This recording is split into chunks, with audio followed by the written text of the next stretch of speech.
بسم اللہ الرحمن الرحیم وبہ نستعین سبحانک لا علم لنا الا ما علمتنا انک انت العلیم الحکیم الحمد للہ رب العالمین والصلاة والسلام علی سید المرسلین وعلی آلہ وصحبہ اجمعین ومن تبعہم بإحسان الی یوم الدین اعوذ باللہ من الشیطان الرجیم بسم اللہ الرحمن الرحیم آمن الرسول بما انزل الیہ من ربہ والمؤمنون کل آمن باللہ وملائکتہ وکتبہ ورسلہ لا نفرق بین احد من رسلہ وقالوا سمعنا واطعنا غفرانک ربنا والیک المصیر۔ محترم سامعین، ہمارے اس سلسلہ وار درس میں قادیانیت کی جھوٹی نبوت کے اصل چہرے کو بے نقاب کرنے کے لیے ان کے مقاصد اور انگریزی حکومت ہندوستان میں جو ان کی سامراجی حکومت تھی ان کی خدمات کا تذکرہ جاری ہے۔ 6 نکات کے تحت ہم نے شیخ صفی الرحمن صاحب کی کتاب سے کچھ حوالے پیش کیے۔ نمبر 7 میں جو اس سلسلے کا غالباً آخری رقم ہے، لمبی تفصیل پیش کی کئی اقتباسات، اور اس نمبر اور اس اقتباس کے ضمن میں انگریزی حکومت سے مرزا غلام احمد قادیانی کا براہ راست تعلق، ان کی خدمت اور اصل مقصد جو انگریزوں کو ان سے مطلوب تھا اور جو انہوں نے اپنی بھرپور خدمت انجام دی، اس کا حال بالکل صاف انداز میں آ جاتا ہے۔ ملاحظہ فرمائیں زیادہ تر انہی کے الفاظ میں۔ پھر یہی نہیں، یہ شیخ صفی الرحمن صاحب کی عبارت ہے، کہہ رہے ہیں کہ پھر یہی نہیں کہ مرزا صاحب صرف اصولی طور پر ان عقائد میں مسلمانوں کے مخالف تھے جن کا تذکرہ پہلے کیا گیا، بلکہ انہوں نے بے پایاں جد و جہد کر کے اسلام کے معروف تصور جہاد کو اور مہدی و مسیح کے ظہور کے معروف مقصد یعنی جہاد کو مسلمانوں کے دل و دماغ سے کھرچنے کی کوشش کی، اور جگہ جگہ بڑے فخر کے ساتھ اپنے اس کارنامے کو بیان بھی کیا۔ چنانچہ لکھتے ہیں مرزا صاحب کی تحریر، میری عمر کا اکثر حصہ اس سلطنت انگریزی کی تائید اور حمایت میں گزرا، اس سلطنت انگریزی کی تائید اور حمایت میں گزرا ہے، اور میں نے ممانعت جہاد اور انگریز کی اطاعت کے بارے میں اس قدر کتابیں لکھی ہیں اور اشتہار شائع کیے ہیں کہ اگر وہ رسائل اور کتابیں اکٹھا کی جائیں تو 50 الماریاں ان سے بھر سکتی ہیں، 50 الماریاں ان سے بھر سکتی ہیں۔ میں نے ایسی کتابوں کو تمام ممالک عرب اور مصر اور شام اور کابل اور روم تک پہنچا دیا ہے۔ میری ہمیشہ کوشش رہی ہے کہ مسلمان اس گورنمنٹ کے سچے خیر خواہ ہو جائیں اور مہدی خونی کی بے اصل روایتیں اور جہاد کے جوش دلانے والے مسائل جو احمقوں کے دلوں کو خراب کرتے ہیں ان کے دلوں سے معدوم ہو جائیں۔ یہاں یہ بات مسلمانوں کو جہاں جاننی چاہیے وہاں ہندوستان کے غیر مسلم اور ارکان ارباب حکومت کو بھی جاننا چاہیے، اگر وہ سچی وطن دوستی دیش بھکتی جو ان کے الفاظ میں ہے رکھتے ہیں تو مرزائیوں کا ساتھ نہیں دیں گے، لیکن مسلمانوں کی دشمنی میں وہ اس ملک کو نقصان پہنچانے والوں کا ساتھ دیتے ہیں۔ یہ عبارت تریاق القلوب صفحہ نمبر 15 سے منقول ہے۔ دوسرا اقتباس، میں اپنا فرض سمجھتا ہوں، مرزا غلام احمد قادیانی کہہ رہا ہے، میں اپنا فرض سمجھتا ہوں کہ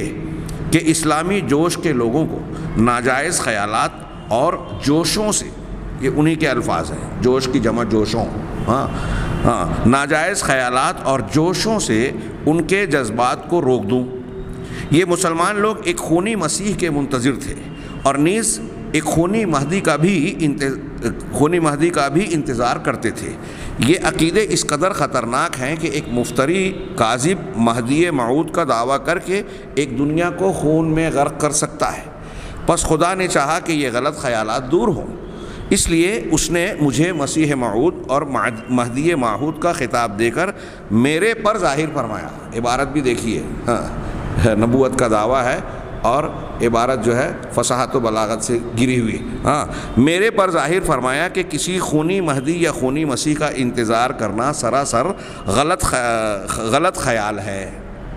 مہدی کے تعلق سے جو مسلمانوں کا عقیدہ حدیثوں میں پیشین گوئیاں موجود ہیں، اس کے حقیقت کو ایک طرف رد کر رہا ہے اور دوسرے اپنے آپ کو اس کے قالب میں پیش کر رہا ہے، اور ان کے اصل مقصد کو ہٹا کر وہ مقصد اب اس سے جوڑ رہا ہے جو انگریزی حکومت کی خدمت کرے۔ ہمارا یہ فرض بھی ہے، آگے کہتا ہے کہ ہمارا یہ بھی فرض ہے کہ اس حکومت انگریزی کی دنیا اور آخرت کے لیے دعا کریں۔ انگریزی حکومت کے لیے دعا کرے، دنیا کے لیے بھی اور آخرت کے لیے بھی۔ کون سی چیز بچی؟ دنیاوی اعتبار سے بھی دیکھیے، وطنی نقطہ نظر سے، اور مذہبی اعتبار سے، منہجی اور عقیدے کے اعتبار سے، ایک شخص جو خود مہدی معہود مسیح موعود ہونے کا دعوے دار ہے اور آگے چل کے نبوت کا بھی دعویٰ کر رہا ہے، وہ عیسائیت کی آخرت کے لیے دعا کر رہا ہے. ہاں میں ابتدائی عمر، ایک اور اقتباس، یہ تحفہ قیصریہ صفحہ نمبر 10 سے یہ عبارت منقول تھی. آگے میں دوسری تحریر ان کی، میں ابتدائی عمر، یہ تحریر 1893 کے اخیر کی ہے. یہاں شیخ شفیع الرحمان صاحب نے حاشیے میں لکھا کہ 1893 کی یہ تحریر ہے. کہتے ہیں کہ میں ابتدائی عمر سے اس وقت تک جو قریباً 60 برس کی عمر تک پہنچا ہوں، اپنی زبان اور قلم سے اس اہم کام میں مشغول ہوں تاکہ مسلمانوں کے دلوں کو گورنمنٹ انگلیشیہ کی سچی محبت اور خیرخواہی اور ہمدردی کی طرف پھیر دوں، اور ان کے بعض کم فہموں کے دلوں سے غلط خیال جہاد وغیرہ کے دور کر دوں جو ان کو دلی صفائی اور مخلصانہ تعلقات سے روکتے ہیں. ضمیمہ شہادت القرآن صفحہ نمبر 10 سے یہ عبارت نقل کی گئی ہے. ایک اور اقتباس جو قدر لمبا ہے لیکن بہت واضح ہے، اور اس کا کچھ حصہ اس سے پہلے آپ سن چکے ہیں، کہ میں ایک ایسے خاندان سے ہوں جو اس گورنمنٹ یعنی انگریزی گورنمنٹ کا پکا خیر خواہ ہے. میرا والد اس کی اب یہاں جو منقول ہے میں وہی پڑھ رہا ہوں. میرا والد غلام مرتضیٰ گورنمنٹ کی نظر میں ایک وفادار اور خیر خواہ آدمی تھا. 1857 میں انہوں نے اپنی طاقت سے بڑھ کر سرکار انگریزی کو مدد دی تھی، یعنی 50 سوار اور گھوڑے بہم پہنچا کر عین زمانہ غدر کے وقت سرکار انگریزی کی امداد میں دیے تھے. ملاحظہ فرمائیں. پھر میرے والد صاحب کی وفات کے بعد میرا بڑا بھائی مرزا غلام قادر خدمات سرکاری میں مصروف رہا. مسلمانوں کے ساتھ ساتھ ہندوستان پاکستان کے غیر مسلم بھی غور کریں کہ انگریزی سامراج کی وفاداری کرنے والا شخص ملک دوست کیسے ہو سکتا ہے. اور جب تموں کی گزر پر مفسدوں کا سرکار انگریزی کی فوج سے مقابلہ ہوا تو وہ سرکار انگریزی کی طرف سے لڑائی میں شریک تھا. یہاں تموں میں نہیں سمجھ سکا کہ کوئی لفظ چھوٹا ہے، ادھورا ہے، یا کسی خاص علاقے کا نام ہے، واللہ عالم. پھر میں اپنے والد اور بھائی کی وفات کے بعد ایک گوشہ نشین آدمی تھا. تاہم 17 برس، یہ تحریر جنوری 1998 کی مطبوعہ تالیف کتاب البریہ کی ہے. تاہم 17 برس سے سرکار انگریزی کی امداد و تائید میں اپنی قلم سے کام لیتا ہوں. اس 17 برس کی مدت میں جس قدر میں نے کتابیں تالیف کی، ان سب میں سرکار انگریزی کی اطاعت اور ہمدردی کے لیے لوگوں کو ترغیب دی اور جہاد کی ممانعت کے بارے میں نہایت مؤثر تقریریں لکھیں. اور پھر میں نے قرین مصلحت سمجھ کر اسی امر ممانعت جہاد کو عام ملکوں میں پھیلانے کے لیے عربی اور فارسی میں کتابیں تالیف کی. یعنی عربی اور فارسی جاننے والے علاقوں میں بھی اس نے اپنی کتابیں پہنچائی، جن کی چھپوائی اور اشاعت پر ہزارہ روپیے خرچ ہوئے، اور تمام کتابیں عرب اور بلاد شام اور روم اور مصر اور بغداد اور افغانستان میں شائع کی گئیں. میں یقین رکھتا ہوں کہ کسی نہ کسی وقت ان کا اثر ہوگا. یہ مرزا کہہ رہا ہے. پھر میں پوچھتا ہوں کہ جو کچھ میں نے سرکار انگریزی کی امداد اور حفظ امن اور جہادی خیالات کے روکنے کے لیے برابر 17 سال تک پورے جوش سے اور پوری استقامت سے کام لیا، کیا اس کام کی اور اس خدمت نمایاں کی اور اس مدت دراز کی دوسرے مسلمانوں میں جو میرے مخالف ہیں کوئی نظیر ہے؟ یعنی گویا اپنی پیٹھ تھپتھپا رہا ہے. کتاب البریہ صفحہ 3 تا 7 خود ہی کہہ رہا ہے کہ جو خدمت میں نے پیش کی ہے مسلمانوں میں اس کی کوئی مثال نہیں ملے گی، انگریزی حکومت کی جو خدمت کی ہے. پھر آگے ایک دوسرا اقتباس کہ میں نے 22 برس، یہ 1901 کی تحریر ہے. میں نے 22 برس سے اپنے ذمے یہ فرض کر رکھا ہے کہ ایسی کتابیں جن میں جہاد کی مخالفت ہو اسلامی ممالک میں ضرور بھیج دیا کروں. یہ تبلیغ رسالت جلد 10 صفحہ نمبر 26 سے منقول ہے. آگے ایک دوسرا اقتباس، افسوس کہ یہ عیب غلط کار مسلمانوں میں اب تک موجود ہے، جس کی اصلاح کے لیے میں نے 50,000 سے کچھ زیادہ اپنے رسالے اور مبسوط کتابیں اور اشتہارات اس ملک اور غیر ملکوں میں شائع کیے ہیں. اس سلسلے میں مرزا یہ رسالہ ستارہ قیصریہ صفحہ نمبر 10. آگے کہتے ہیں شیخ صفی الرحمان صاحب کہ اس سلسلے میں مرزا صاحب نے مسلمانوں کو جس انداز سے ترک جہاد اور انگریزی سامراج کی وفاداری کی تلقین کی ہے، اس کے بھی ایک آدھ نمونے دیکھتے چلیے۔ لکھتے ہیں کہ بے شک ہمارا یہ فرض ہے کہ ہم اس گورنمنٹ محسنہ، گورنمنٹ محسنہ، حکومت محسنہ نہیں، گورنمنٹ محسنہ کے لیے سچے دل سے خیر خواہ ہوں اور ضرورت کے وقت جان فدا کرنے کو بھی تیار ہوں۔ انگریزوں کے خلاف جہاد کرنا منع، لیکن انگریزوں کے ساتھ ہندوستانیوں سے لڑنا،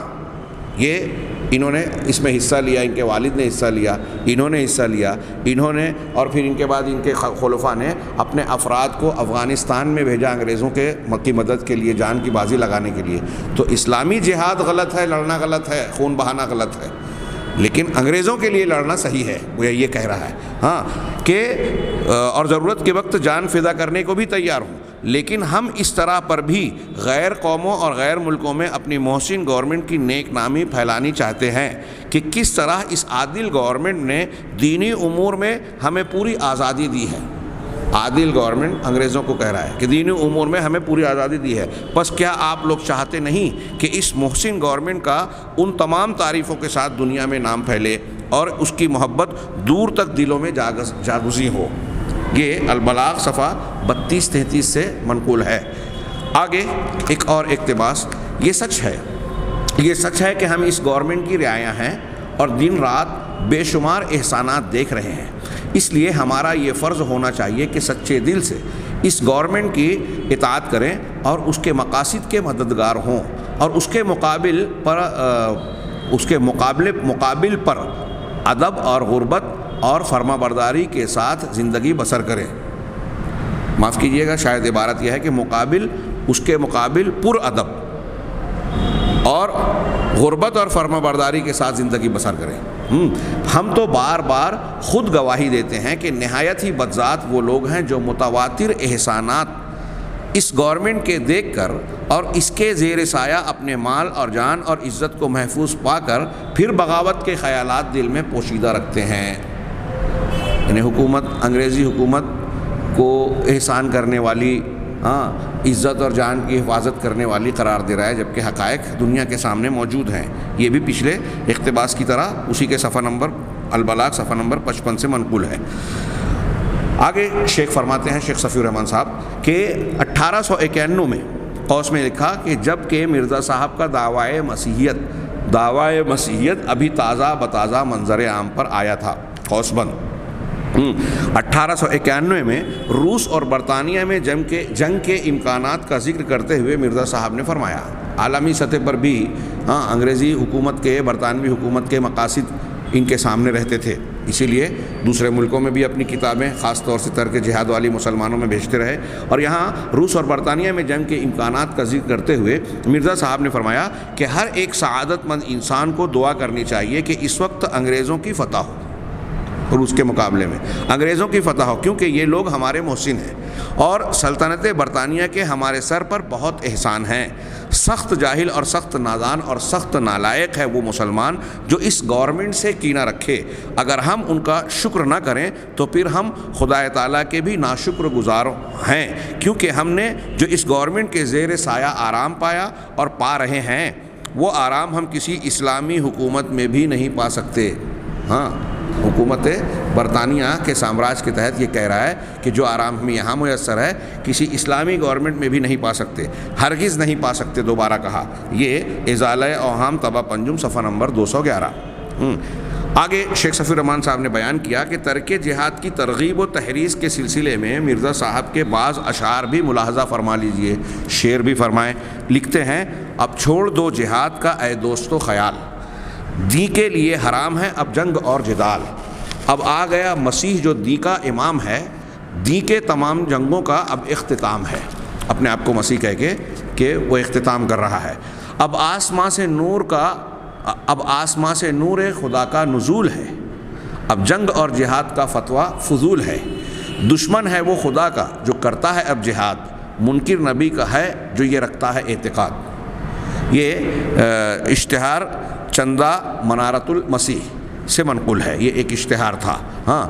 آگے شیخ صفی الرحمان صاحب ان اشعار کے بعد کہتے ہیں کہ یہاں تک تو مرزا صاحب کی مسلسل اور پیہم تگ و دو کی کہانی ہوئی. اب سوال یہ ہے، انہیں حکومت انگریزی کی بے لوث خدمت، آپ ملاحظہ فرما سکتے ہیں کہ اس کا اصلی چہرہ کیا ہے، کیوں یہ وجود میں آیا اور ان کے مقاصد کیا ہیں. اسلام مسلمان نہیں، انگریزی حکومت کی خیر خواہی اور اس سے صلات اور تحفوں کا حصول جو بعد میں تذکرہ کیا گیا. یہاں تک تو مرزا صاحب کی مسلسل اور پیہم تگ و دو کی کہانی ہوئی. اب سوال یہ رہ جاتا ہے کہ اس تگ و دو کے اثرات و نتائج کیا رہے. مرزا صاحب کو منع جہاد کے مشن میں کامیابی ہوئی یا نہیں، اور اگر ہوئی تو کس حد تک ہوئی؟ اس کا جواب بھی مرزا صاحب کی عبارتوں اور تحریروں میں موجود ہے. چنانچہ ایک جگہ لکھتے ہیں کہ میں نے 20 کتابیں عربی اور فارسی اور اردو میں اس غرض سے تالیف کی ہیں کہ اس گورنمنٹ محسنہ سے ہرگز جہاد درست نہیں، بلکہ سچے دل سے اطاعت کرنا ہر ایک مسلمان کا فرض ہے. چنانچہ میں نے یہ کتابیں بصرف زر کثیر چھاپ کر بلاد اسلام میں پہنچائی ہیں، اور میں جانتا ہوں کہ ان کتابوں کا بہت سارا اثر اس ملک یعنی ہندوستان پر بھی پڑا ہے، اور جو لوگ میرے ساتھ مریدی کا تعلق رکھتے ہیں وہ ایک ایسی جماعت تیار ہوتی جاتی ہے کہ جن کے دل اس گورنمنٹ کی سچی خیر خواہی سے لبالب ہیں. ان کی اخلاقی حالت اعلیٰ درجے پر ہے، اور میں خیال کرتا ہوں کہ وہ تمام اس ملک کے لیے بڑی برکت ہیں اور گورنمنٹ کے لیے دلی جانثار. یہ عریضہ بعالی خدمت گورنمنٹ عالیہ انگریزی من جانب مرزا صاحب مندرجہ تبلیغ رسالت جلد 6 صفحہ نمبر 65 سے منقول ہے. اس نے حکومت کے سامنے پیش کیا یہ اپنی خدمات جلیلہ، اور ان کو یہ یقین دلانے کی کوشش کر رہا ہے کہ جو میرے مرید ہیں، میرے ماننے والے، یعنی آج کہہ لیجئے کہ ان کی جھوٹی نبوت کی جھوٹی امت، وہ حکومت برطانیہ کے وفادار ہیں، جانثار ہیں. یہ خود اس کے الفاظ ہیں جو ہم نے ابھی پڑھے.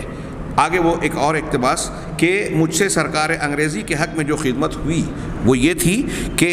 میں نے 50,000 کے قریب کتابیں اور رسائل اور اشتہارات چھپوا کر اس ملک اور نیز دوسرے بلاد اسلامیہ میں اس مضمون کے شائع کیے کہ گورنمنٹ انگریزی ہم مسلمانوں کی محسن ہے، لہذا ہر ایک مسلمان کا یہ فرض ہونا چاہیے کہ وہ اس گورنمنٹ کی سچی اطاعت کرے اور دل سے اس دولت کا شکر گزار اور دعا گو رہے. اور یہ کتابیں میں نے مختلف زبانوں یعنی اردو، فارسی، عربی میں تالیف کر کے اسلام کے تمام ملکوں میں پھیلا دی، یہاں تک کہ اسلام کے 2 مقدس شہروں مکہ اور مدینہ میں بھی بخوبی شائع کر دیں، اور روم کے پایہ تخت قسطنطنیہ اور بلاد شام اور مصر اور کابل اور افغانستان کے متفرق شہروں میں جہاں تک ممکن تھا اشاعت کر دی گئی، جس کا نتیجہ یہ ہوا، اب نتیجہ بتا رہا ہے کہ جس کا نتیجہ یہ ہوا کہ لاکھوں انسانوں نے جہاد کے وہ غلط خیالات چھوڑ دیے جو نافہم ملاؤں کی تعلیم سے ان کے دلوں میں تھے. یہ ایک ایسی خدمت مجھ سے ظہور میں آئی کہ مجھے اس بات پر فخر ہے کہ برٹش انڈیا کے تمام مسلمانوں میں سے اس کی کوئی نظیر مسلمان دکھلا نہیں سکتا. یہ حوالہ ستارہ قیصریہ صفحہ نمبر 3-4. اس ملک دوسرا اقتباس، اس ملک برٹش میں یہ عقیدہ قوس میں جہاد، یہ عقیدہ اکثر مسلمانوں کا بہت کچھ اصلاح پذیر ہو گیا ہے، اور ہزارہ مسلمانوں کے دل میری 22-23 سال کی کوششوں سے صرف ہو گئے ہیں. 22-23 جہاں لکھا وہاں حاشیے میں کہ یہ تحریر 1899 کی ہے. آگے شیخ صفی الرحمان صاحب ستارہ قیصریہ کی اس اقتباس کو نقل کرنے کے بعد کہتے ہیں کہ اوپر کے دونوں اقتباسات میں مرزا صاحب کی تگ و دو کے جو اثرات مذکور ہیں وہ تمام قادیانیوں اور عام مسلمانوں دونوں ہی سے متعلق ہیں. عام مسلمانوں سے متعلق بھی ہے اور تمام قادیانیوں سے متعلق، لیکن قادیانیوں پر اس کے اثرات کی کیفیت اچھی طرح سمجھنے کے لیے مرزا صاحب کے چند مزید اقتباسات ملاحظہ فرماتے چلیے. لکھتے ہیں کہ میں یقین رکھتا ہوں کہ جیسے جیسے میرے مرید بڑھیں گے ویسے ویسے مسئلہ جہاد کے معتقد کم ہوتے جائیں گے، کیونکہ مجھے مسیح اور مہدی مان لینا ہی مسئلہ جہاد کا انکار کرنا ہے. یہاں یہ درخواست مرزا صاحب بحضور نواب لیفٹیننٹ گورنر بہادر پنجاب مندرجہ تبلیغ رسالت جلد 6 صفحہ نمبر 17. ملاحظہ فرمائیں اس اقتباس سے کیا ظاہر ہوا، اسی کے جملے میں کہ اس کی مہدیت اور مسیحیت، ابھی نبوت کا دعویٰ اس کے بعد ہوا ہے نا، اس کی مہدیت اور مسیحیت کو جس نے مانا وہ جہاد کا انکار کیا. گویا اس کی مہدیت اور مسیحیت کا وجود انکار جہاد کی بنیاد پر کھڑی ہے، اور بھی بعض دوسری بنیادیں ساتھ تھی. آگے ایک اور اقتباسات، خدا تعالیٰ نے مجھے اس اصول پر قائم کیا ہے کہ محسن گورنمنٹ کی، جیسا کہ یہ گورنمنٹ برطانیہ ہے، سچی اطاعت کی جائے اور سچی شکر گزاری کی جائے، سو میں اور میری جماعت اس اصول کے پابند ہیں۔ چنانچہ میں نے، یعنی گورنمنٹ کی وفاداری، خدمت، اطاعت کر رہے ہیں اور اسے اللہ کا دیا ہوا قانون بتا رہے ہیں، اور پھر اپنے آپ کو، اپنی قوم کو اس کا پابند بتا رہا ہے۔ کہہ رہے ہیں چنانچہ میں نے اس مسئلے پر عمل درآمد کرانے کے لیے بہت سی کتابیں عربی اور فارسی اور اردو میں تالیف کی، اور ان میں تفصیل سے لکھا کہ اس مبارک اور امن بخش گورنمنٹ کی نسبت کوئی خیال بھی جہاد کا دل میں لانا کہ کس قدر ظلم اور بغاوت ہے، اس کے خلاف لڑنے کا خیال لانا بھی ظلم اور بغاوت ہے، اور میں جانتا ہوں کہ یقیناً ہزاروں مسلمانوں پر ان کتابوں کا اثر پڑا ہے، بالخصوص وہ جماعت جو میرے ساتھ تعلق بیعت و مریدی رکھتی ہے، وہ ایک ایسی سچی اور مخلص اور خیر خواہ اس گورنمنٹ کی بن گئی ہے کہ میں دعوے سے کہہ سکتا ہوں کہ ان کی نظیر دوسرے مسلمانوں میں نہیں پائی جاتی۔ وہ گورنمنٹ کے لیے ایک وفادار فوج ہے جن کا ظاہر و باطن گورنمنٹ برطانیہ کی خیر خواہی سے بھرا ہوا ہے۔ یہ تحفہ قیصریہ صفحہ نمبر 9۔ مرزا صاحب کے، شیخ صفی الرحمن صاحب آگے کہہ رہے ہیں کہ مرزا صاحب کے یہ ارشادات پڑھ کر فطری طور پر یہ تجسس پیدا ہوتا ہے کہ جذبہ وفاداری سے اس طرح سرشار فوج اور ان کے کمانڈر کن کن محاذوں پر سرگرم عمل رہے ہوں گے، کہاں کہاں انہوں نے انگریزوں کی خدمت کی اور کہاں کہاں مسلمانوں کو نقصان پہنچایا۔ ظاہر ہے کہ یہ دراصل زیر پردہ ہی رکھنے کی چیز ہے، جو ان کی کوششیں اور حیثیت اس ماحول میں تھی، یہ اس وقت خفیہ کام ہی کرتے تھے، ہاں، مخبری کا کام، جاسوسی کا کام، مسلمانوں میں آلہ کار اور ایجنٹ کا کام، اپنے اوپر دینداری کا غلاف چڑھا کر۔ اس لیے اس وفادار فوج کی سرگرمیوں کی پوری نشاندہی تو مشکل ہے، یعنی کیا کیا یہ کرتے تھے، ساری چیزیں منظر عام پر آنا یہ بہت لانا مشکل ہے، اس کا پتہ لگانا، لیکن بہت کچھ سامنے آیا۔ تو کہہ رہے ہیں کہ ساری اس وفادار فوج کی سرگرمیوں کی پوری نشاندہی تو مشکل ہے، تاہم مرزا صاحب کے بعض بیانات نے اس کی سرگرمیوں کے بعض گوشوں سے پردہ اٹھا دیا ہے، اور ان کا یہ کردار سامنے آ گیا ہے کہ وہ انگریزوں کے ایجنٹ اور وکیل بن کر مسلمانوں کے اندر جاسوسی کرتے تھے اور باغیانہ جذبات رکھنے والے افراد کی نشاندہی کرتے تھے، انگریزوں کو یہ خبر دیتے تھے کہ کون شخص حکومت کے خلاف کام کر رہا ہے، یہ مخبری کرتے تھے انگریزوں کے لیے۔ ہاں، چنانچہ ایک مرتبہ مرزا صاحب نے اشاروں میں حکومت کو اطلاع دی کہ ان کا اقتباس، افسوس کہ جس وقت میں نے ہندوستان کے مسلمانوں کو یہ خبر سنائی کہ کوئی خونی مہدی یا خونی مسیح آنے والا نہیں، بلکہ قوس میں ایک شخص صلح کے ساتھ آنے والا تھا جو میں ہوں، اس وقت سے یہ نادان مولوی مجھ سے بغض رکھتے ہیں اور مجھ کو کافر اور دین سے خارج ٹھہراتے ہیں۔ عجیب بات ہے کہ یہ بنی نوع انسان کی خونریزی سے خوش ہوتے ہیں۔ ملاحظہ فرمائیے، یہ تحفہ قیصریہ صفحہ نمبر 10-11۔ پھر اس اشارے کو کافی نہ سمجھ کر مرزا صاحب نے بغاوت کے جذبات رکھنے والے مسلمانوں کے بارے میں ان الفاظ کے ساتھ درخواست دی۔ اب اوپر کے اقتباس پر آپ پھر سے غور سے نگاہ ڈالیں کہ ایک صلح والا آدمی میں آنے والا ہوں تو مجھے کافر کہا، اور کون کافر کہہ رہا ہے؟ خارج از اسلام کہہ رہا ہے، اور لوگوں کو بھڑکا رہا ہے، مولویوں کو۔ کیا کہہ رہے ہیں؟ یہ نادان مولوی مجھ سے بغض رکھتے ہیں، مولویوں کی طرف اشارہ کر رہا ہے کہ دین کے علماء کو اصل نشانہ بنایا جائے، یعنی انگریزوں کے خلاف یہ لوگوں کو بھڑکا رہے ہیں۔ پھر اتنا کافی نہ سمجھ کر کہہ رہے ہیں بغاوت کے جذبات رکھنے والے مسلمانوں کے بارے میں ان الفاظ کے ساتھ درخواست دی۔ ان کے الفاظ کہ قرینِ مصلحت ہے کہ سرکار انگریزی کی خیر خواہی کے لیے ایسے نافہم مسلمانوں کے نام بھی نقش جات میں درج کر دیے جائیں جو در پردہ اپنے دلوں میں برٹش انڈیا کو دارالحرب قرار دیتے ہیں۔ اب حکومت کا کام ان کے اس اقتباس یا گزارش کے بعد یا عرض کے بعد یہ ہو گیا کہ دیکھیں کہ کون سا مولوی دارالحرب قرار دیتا ہے، اس پر جو ہے دار و گیر والے معاملات کیے جائیں۔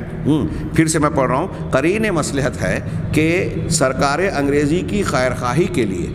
ایسے نافہم مسلمانوں کے نام بھی نقشہ جات میں درج کر دیے جائیں جو در پردہ اپنے دلوں میں برٹش انڈیا کو دارالحرب قرار دیتے ہیں۔ اس کے بعد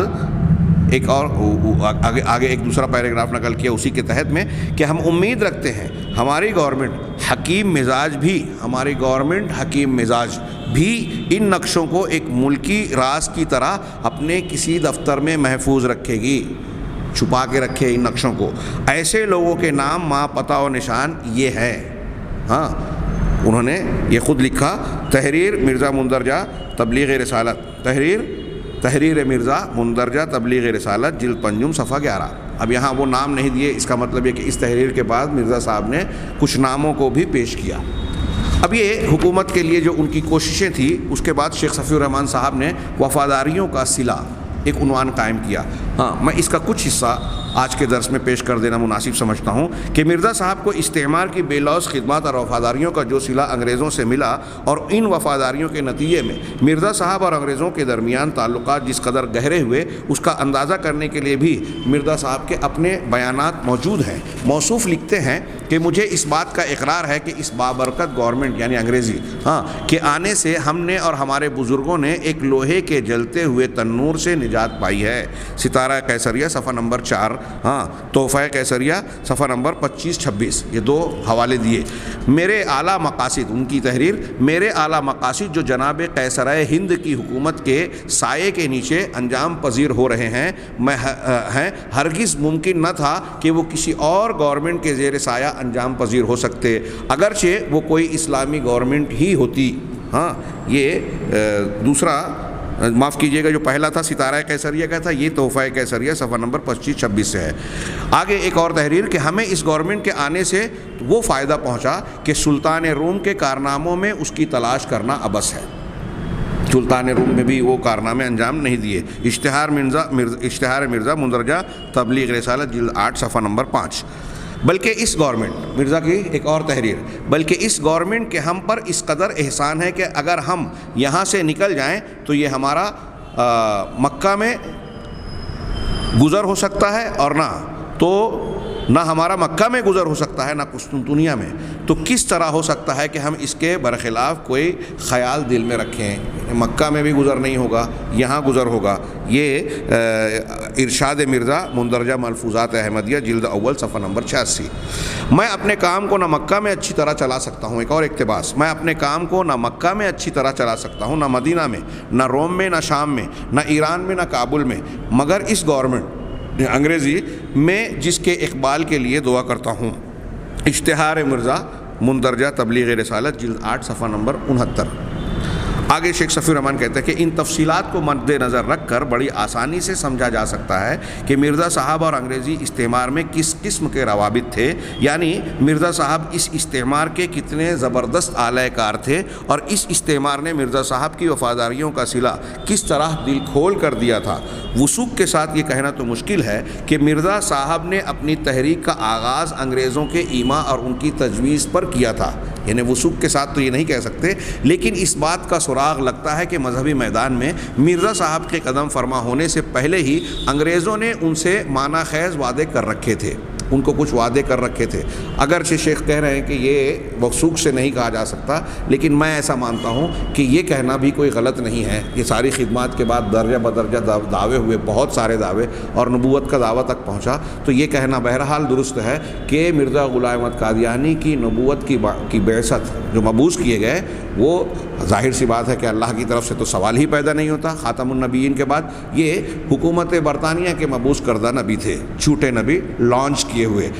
چنانچہ مرزا صاحب کے والد کی وفات پر پنجاب کے فنانشیل کمشنر نے مرزا صاحب کے بڑے بھائی غلام قادر کے پاس 29 جون 1876 کو جو مراسلہ بھیجا تھا، اس میں تعزیت کے چند کلمات لکھنے کے بعد لکھا تھا کہ Ghulam Murtaza who was a great well-wisher and faithful chief of government. آگے اور انگریزی تحریر ہے، ہم اس کا جو ترجمہ انہوں نے نقل کیا صرف اسے پڑھ لیتے ہیں کہ مرزا غلام مرتضیٰ سرکار انگریزی کا اچھا خیر خواہ اور وفادار رئیس تھا. ہم آپ کی خاندانی لحاظ سے اسی طرح پر عزت کریں گے جس طرح تمہارے باپ وفادار کی جاتی تھی. ہم کو کسی اچھے موقع کے نکلنے پر تمہارے خاندان کی بہتری اور پا بحالی کا خیال رہے گا. المرقوم 29 جون 1876. کتاب البریہ صفحہ نمبر 6 سے یہ عبارت اور ترجمہ منقول ہے. آگے شیخ نے کہا کہ غلام قادر قوس میں جو خاندان کا بڑا فرد ہونے کی حیثیت سے مخاطب تھا،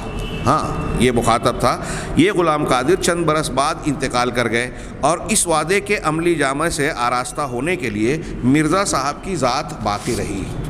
یہاں یہ اقتباس اختتام پذیر ہوتا ہے، مرزا صاحب کو کیا وفاداریوں کا صلہ ملا، ہاں اس کے بعد خود کاشتہ پودا، اس سلسلے میں انگریزوں اور مرزا صاحب کے تعلقات کے ضمن میں یہ پودا کیسے لگایا گیا اور اس کو بڑھایا گیا،